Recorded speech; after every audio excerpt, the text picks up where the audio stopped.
लक्ष्मीबाई स्वयंपाक करत असताना अचानक त्यांना कोणतरी दरवाजाची कडी वाजत असल्याने समजले. लक्ष्मीबाई भाकरी करत असल्याने त्यांचे हात पिठाने भरलेले होते.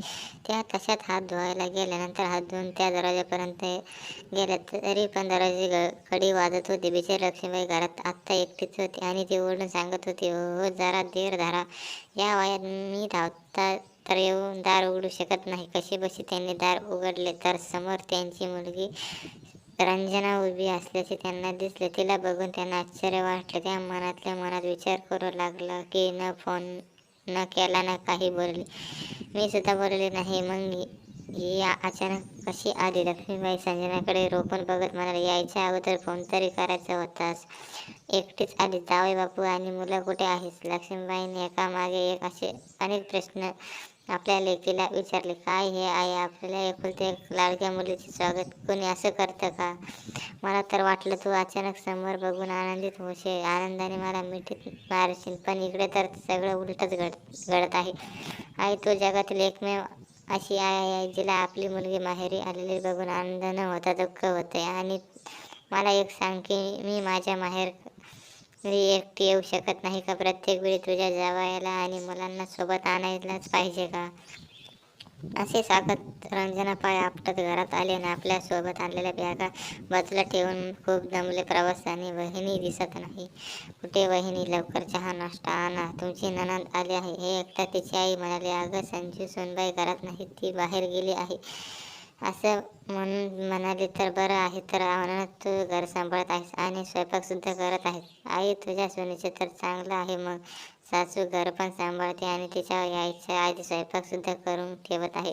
त्याला घरी आल्यावर काही करायला लागत नसेल ना? मग मजा आहे. वहिनीची काय नशीब आहे तिचं आणि मी आहे एक बघ. सासू तर कधी चुक नाही, मला एक ग्लास साधं पाणीसुद्धा देत नाही.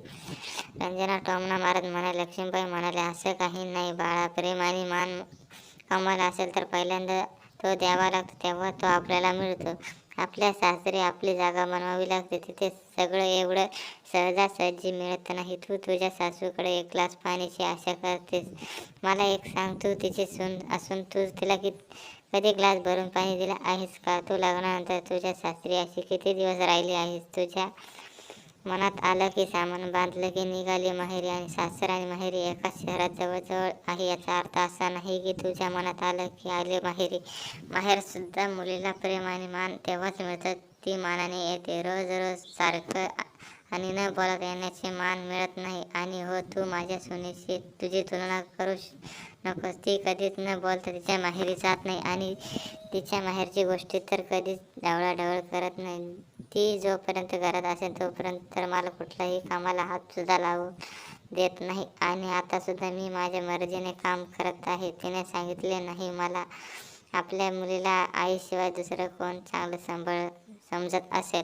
मला तुझा स्वभाव चांगला माहीत आहे. तुझ्या सासरची माणसं खरंच खूप चांगली आहेत, पण तुला त्यांच्यासोबत नांदायचं नाही. हे बघ, सासरे सासर असते आणि माहेरी माहेरीच असते. आपल्या मनाची मर्जी चालते, पण सासरी तसं नसतं. तिथे आम्हाला पहिल्यांदा सगळ्यांचं मन जिंकायचं असतं.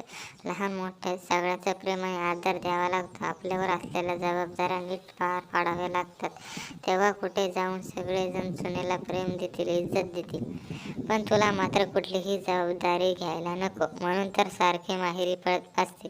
बरं, इथे आल्यावर सुद्धा तेच करते. म्हणजे बघ, जर मला तुझं वागणं आवडत असेल तर तुला सासऱ्यांचे तरी ते कसं आणि काय आवडेल? तू म्हणतेस की तुझ्या सुनेचे चांगलं आहे, तर ते अगदी बरोबर आहे, कारण तिने आमच्या सगळ्यांची मनं जिंकलेली आहेत.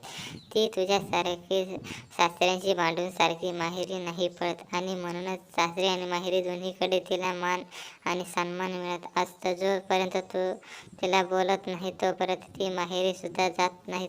आज आईने आपल्या मुलीच्या चुकीच्या वागण्याबद्दल तिला चांगलेच सुनावले होते, कारण तिला वाटत होते की आता जरी तिला सुनावले तर तिला या गोष्टी कधीच कळणार नाही. माई लेकीचे हे बोलणं चालू होतं तेवढ्यात सुनबाई सुद्धा तिथे आली होती. अरे संजूताई, तुम्ही कधी आलात? मला फोन केला असता तर मी लवकर आले असते ना? बरं, नाही वहिनी, मी परत निघालेली आहे. आत्ताच माझ्या सासूबाईंचा फोन आला होता. त्यांच्या छातीत दुखतंय. मला जावे लागेल. पुन्हा कधीतरी येईन निवांत राहायला तुमच्याकडे. असे बोलून संजना तिचं सामान घेऊन आणि तिथून निघून गेली. सुनबाई तिला थांबत होती, पण लक्ष्मीबाईंनी त्यांच्या सुनेला आपल्या मुलीला थांबून दिले नाही. त्या सुनेला म्हणाल्या, जाऊ दे तिला, पहिल्यांदा स्वतः घर सांभाळून दे, मग येऊन दे ती माहेरी. तिला तू तरी कुठं न बोलता तू माहेरी जातेस. आता सुनबाईला सुद्धा समजले होते की आपल्या सासूने त्यांच्या मुलीच्या आयुष्याचा धडा शिकवलेला आहे. त्यामुळे ती आली आणि तशीच माहेरी गेली आहे. सगळ्यांच आईचे जर आपल्या मुलींना अशा प्रकारे जर नीट समजावून सांगितले तर कोणाचेच घर फुटणार आणि तुटणार नाही.